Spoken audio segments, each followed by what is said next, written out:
Saludo especial para todas las personas que se conectan hasta ahora en las redes sociales del periódico La Nación. Muchísimas gracias por estar con nosotros en este espacio periodístico. Y hoy con una invitada especial, la doctora Carolina Corcho, es ministra de Salud.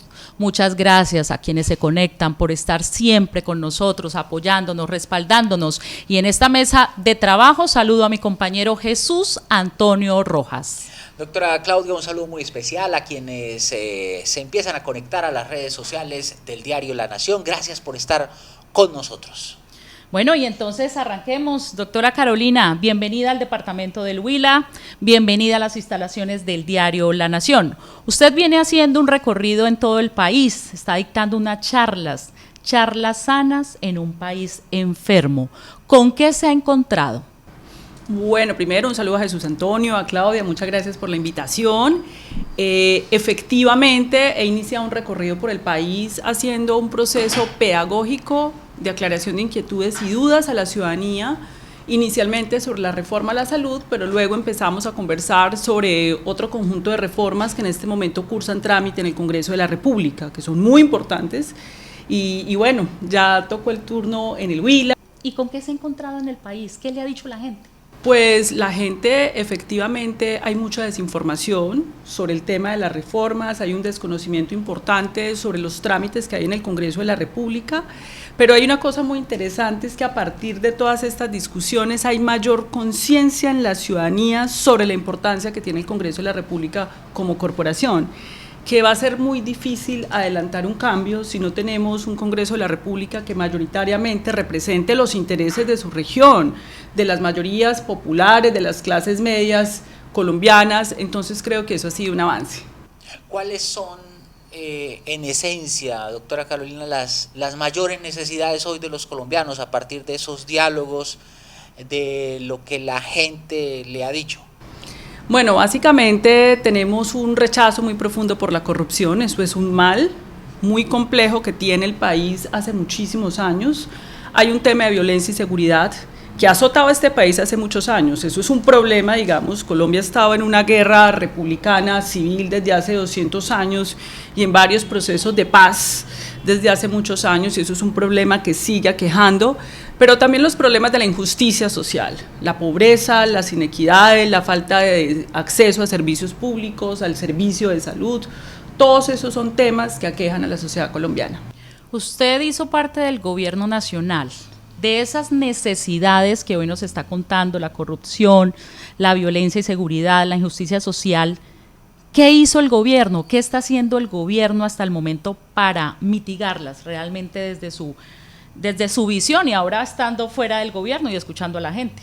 Bueno, lo primero es que el gobierno elaboró un plan de desarrollo bastante novedoso. Yo creo que es el primer plan de desarrollo que se discute con la gente. Fueron 200.000 ciudadanos aproximadamente en todo el país que participaron de las discusiones. Ahí se logró un acuerdo nacional y una aprobación en el Congreso de la República. En ese plan de desarrollo hay vías terciarias, financiación para plantas de tratamiento residual, vías de conectividad muy importantes para reindustrializar y mejorar la productividad de los territorios, el ordenamiento territorial alrededor del agua que hoy tiene a Bogotá en unas consecuencias lamentables, es decir, es un buen plan de desarrollo.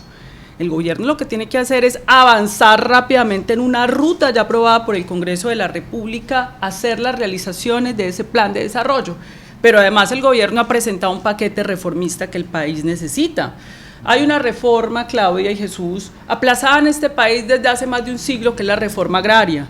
En el Congreso de la República hay un proyecto de ley de jurisdicción agraria para que pueda haber distribución de la tierra y que el campesino la trabaje, y ahí se genera una industria, una agroindustria que es muy importante en esta región, que le está yendo bien al café. Entre otras cosas, la agricultura ha sido uno de los sectores de la economía de mayor crecimiento, se han abaratado insumos, ahí ha habido avances importantes, pero también el otro conjunto de reformas que el país necesita, yo no tengo ninguna duda.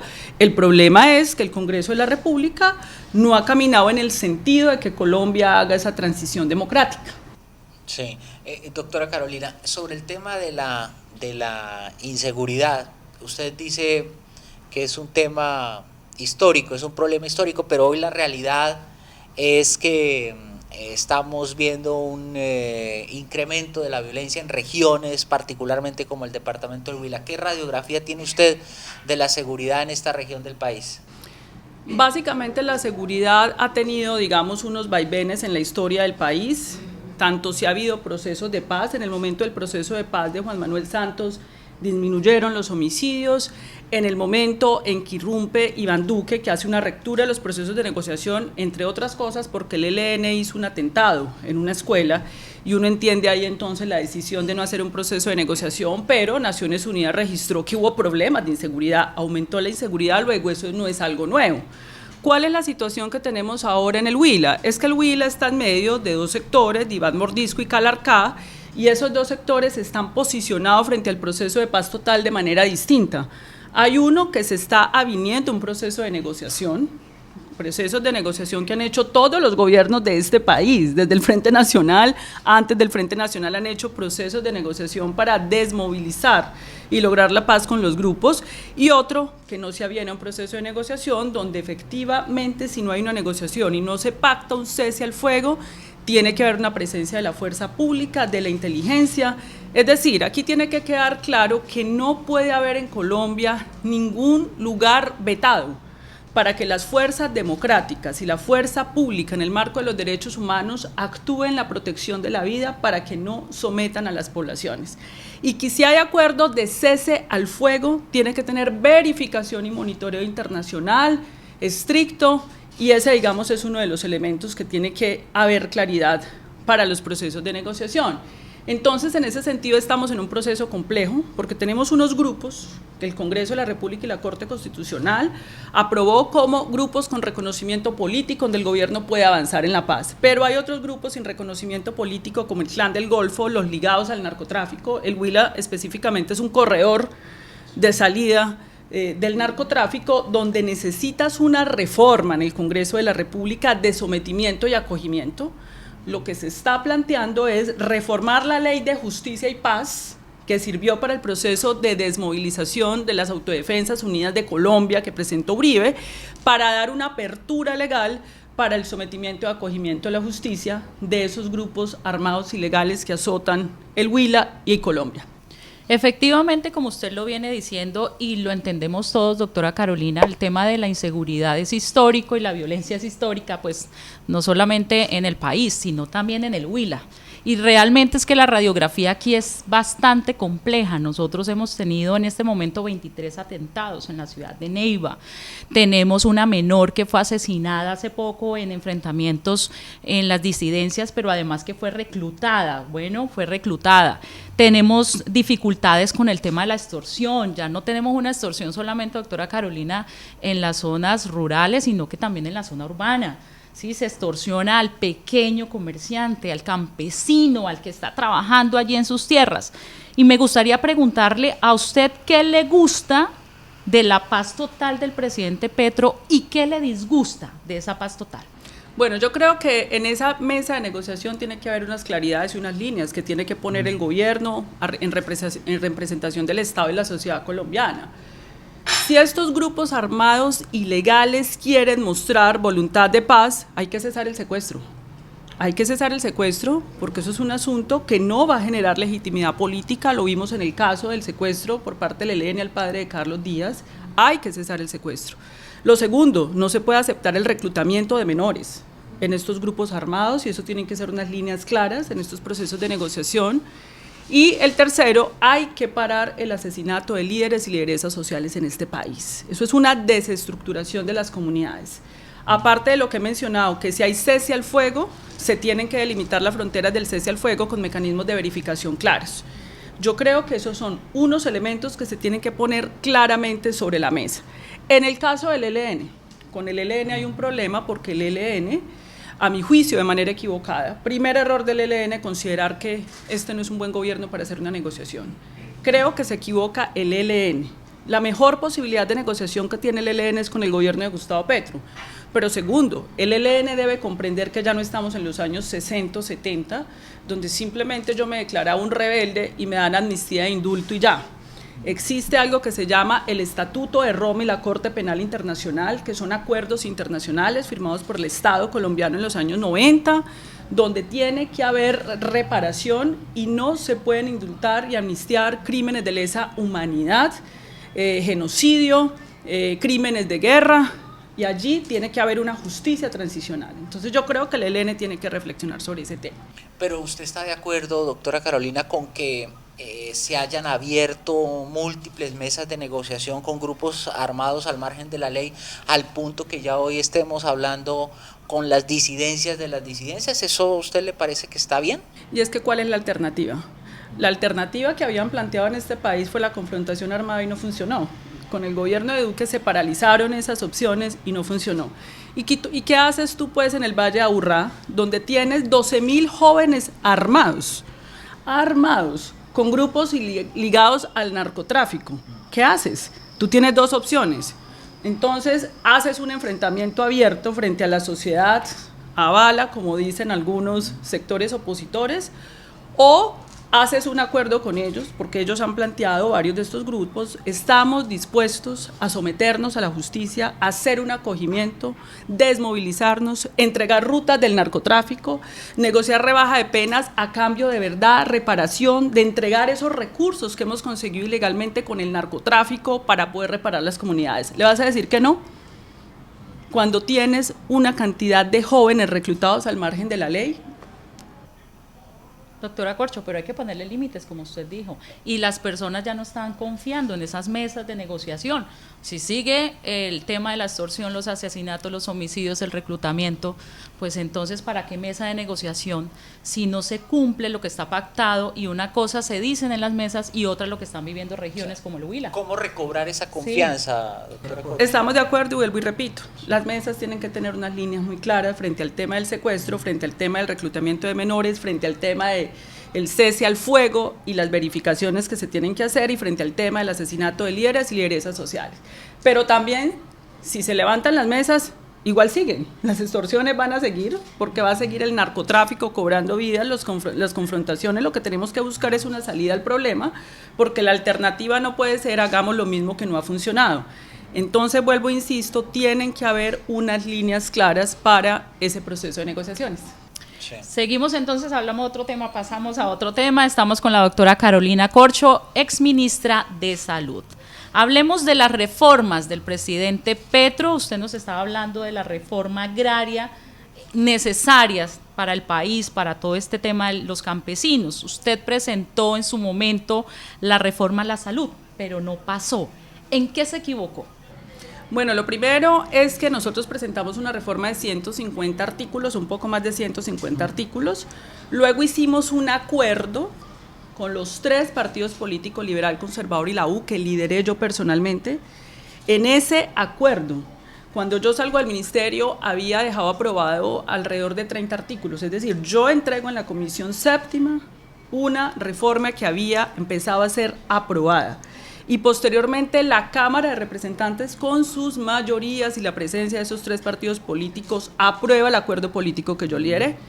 El problema fue cuando llegó al Senado. Cuando llegó al Senado, sin debate alguno, 9 senadores y senadoras hundieron la reforma a la salud.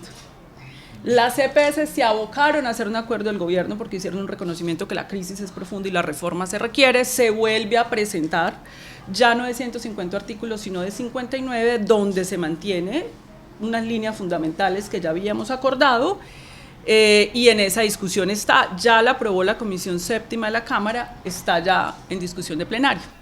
Sí. ¿Qué diferencia hay entre la reforma que usted presentó originalmente a la que se está discutiendo actualmente?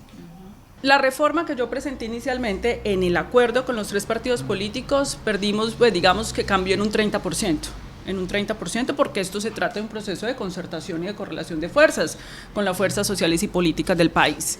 Ya entre esa reforma acordada, y ahora la diferencia es que esta es una reforma más corta, más acotada, es mucho más acotada, se mejoran unas redacciones, se mantienen unas líneas, digamos, porque si vamos a hacer una reforma cosmética para que nada cambie, pues no se necesita la reforma, si el país necesita cambios.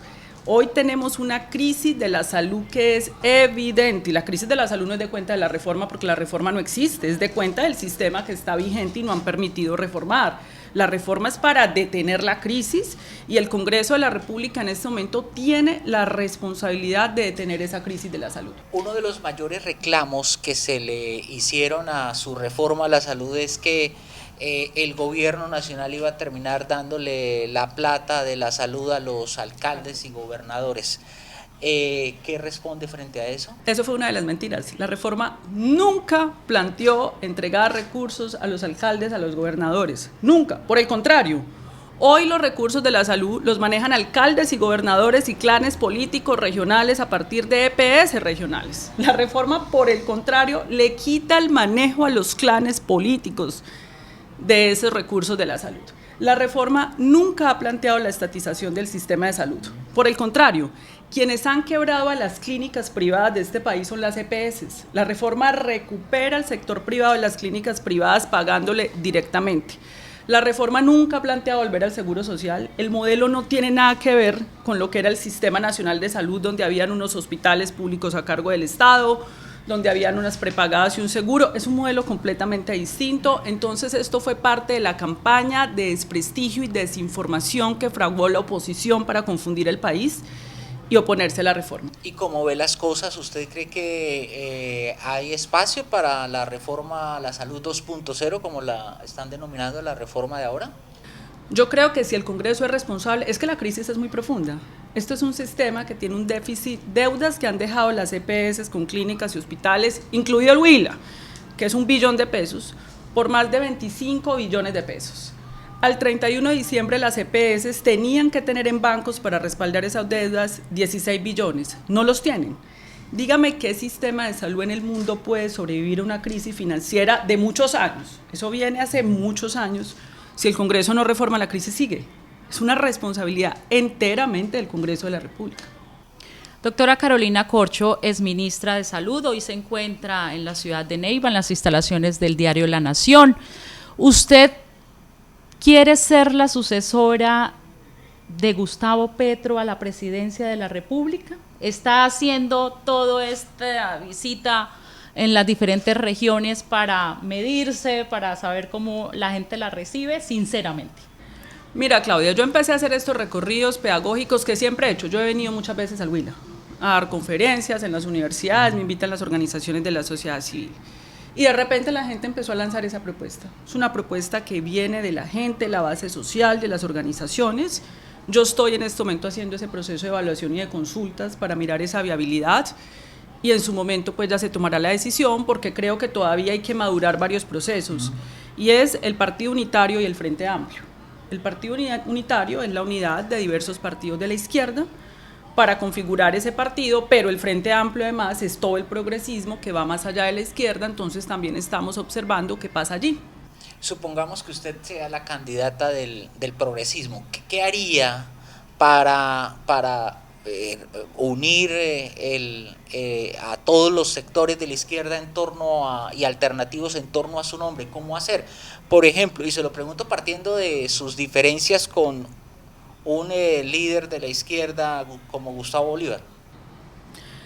Gustavo Bolívar no hemos tenido diferencias, con Gustavo Bolívar hemos tenido una excelente relación, inclusive yo acompañé su candidatura en la alcaldía de Bogotá en temas de salud, y él siempre ha acompañado la reforma, ha sido vocero inclusive de la defensa, él y Alexander López, cuando yo estaba en la reforma a la salud frente al desprestigio que montó la oposición. Eso es lo primero que hay que plantear.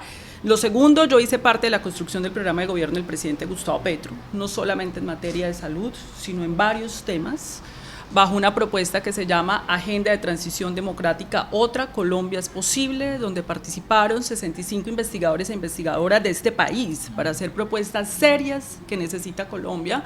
Yo creo que eso es una base de acuerdo político. El país no puede seguir en la desigualdad. El país tiene que tener una reforma agraria. ¿Qué hacemos nosotros importando maíz? ¿Por qué no estamos exportando nosotros algodón? ¿Por qué no estamos exportando maíz y generando una agroindustria de empleo, de productividad en el país? Tendríamos que estar ensamblando vehículos para tener una industria metalúrgica. Tendríamos que estar produciendo medicamentos para generar empleo, para dar oportunidad al pequeño y mediano empresario, y tendríamos además que tener una industria del turismo potente en el Huila y en Colombia. Esas cosas hay que hacerlas. Yo creo profundamente que el país hay que rehacerlo, hay que pavimentar vías terciarias, hay que conectar el Huila con Venezuela para el intercambio comercial, hay que conectar el Huila con el Pacífico, porque tú necesitas una salida hacia el Asia para poder sacar productos y darle viabilidad a los ciudadanos que viven en el Huila. Todo eso creo que hay que continuarlo haciendo. Pero se siente en la capacidad de ser esa persona que una a la izquierda y al progresismo. No, y le adiciono, ¿hay una crisis en pacto histórico o eso no es real? Mira, yo creo que el progresismo lo tiene que unir no una persona, lo tiene que unir una propuesta y unas reglas de juego. Reglas de juego claras para que se sometan precandidatos y precandidatas y con reglas de juego claras salga un candidato único que va a defender un programa y una propuesta. Eso es lo que tiene que unificar al progresismo. ¿Le cree usted a las encuestas, doctora Carolina? ¿Cuáles encuestas específicamente? Pues hoy, por ejemplo, salió la de Inbamer, en la que lidera la intención de voto Sergio Fajardo, seguido por Claudia López y Germán Vargas Lleras, y pues sorprendentemente su nombre no aparece. Es que es muy prematuro, ni siquiera hay un proceso de inscripción de precandidaturas en el país. Esto es un momento donde apenas el gobierno del presidente Gustavo Petro sobrepasó la mitad de su gobierno, estamos a más de 1 año y medio, entonces yo creo que es muy prematuro. Hablemos entonces de nombres, si es muy prematuro para poder conocer cuál es su percepción frente a algunos candidatos o personas más bien que se ven ya en la presidencia de la República. ¿Qué piensa de Sergio Fajardo? No sé cuál es el proyecto político de Sergio Fajardo, no me queda claro cuál es. Lo veo haciendo una oposición a Gustavo Petro, pero no sé, si a mí me preguntan qué está proponiendo Sergio Fajardo, no sé. Claudia López. Pues ahorita tiene 2 posturas muy cercanas al uribismo. El tema de oponerse a los gestores de paz, que es una figura que se utiliza para apoyar el proceso de desmovilización de estos grupos ligados al narcotráfico, al paramilitarismo, coincide con el uribismo, raro porque Claudia no ha sido, pero está en esa postura. El tema del respaldo irrestricto de Claudia a la postura de la oposición venezolana de que haya una intervención militar en Venezuela y un bloqueo económico que inmediatamente generaría muchos problemas en Colombia, un éxodo hacia Colombia que sería muy problemático, no la comparto y es una postura que comparte con el uribismo. Germán Vargas, líder de la oposición, le dice la gente.